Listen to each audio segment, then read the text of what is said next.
Қайырлы күн, достар. Бүгін сіздермен осындай бауыр мен құйрықтан әсіп жасайтын боламыз.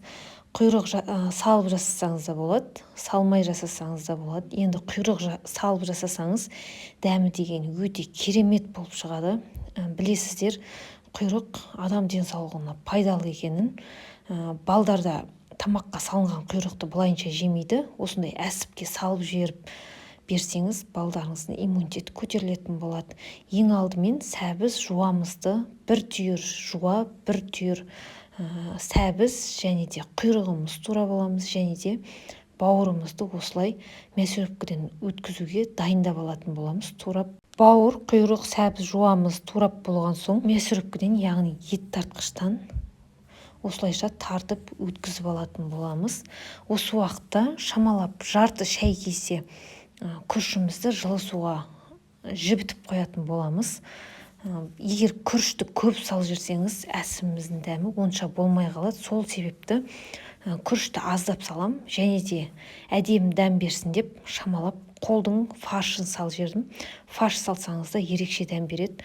Тұзымызды саламыз, және де қара бұршымызды салып, барлығын жақсылап араластырамыз. Көріп тұрғандағыңыздай, менде күріш өте аз.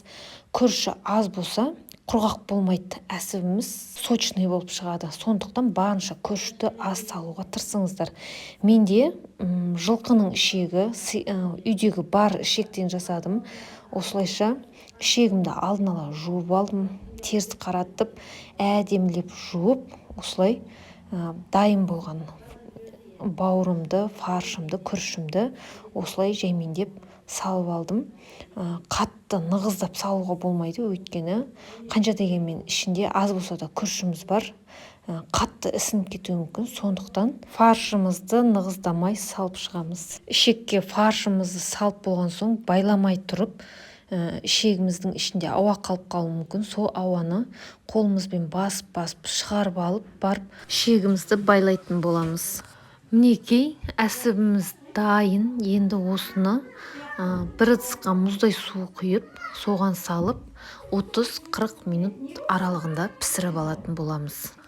Қайнап жатқан кезде осылай 15-20 минут өткен соң зубочисткамен тесіп алатын боламыз. Арасындағы ауалар шығады сол кезде.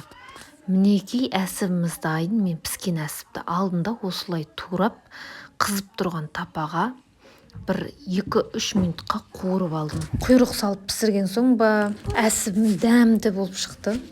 Күрішті аз салып, құйрық салып пісірсеңіз, әсібіңіз деген дәм енді керемет болып шығады. Міндетті түрде осы рецептпен жасап көріңіз.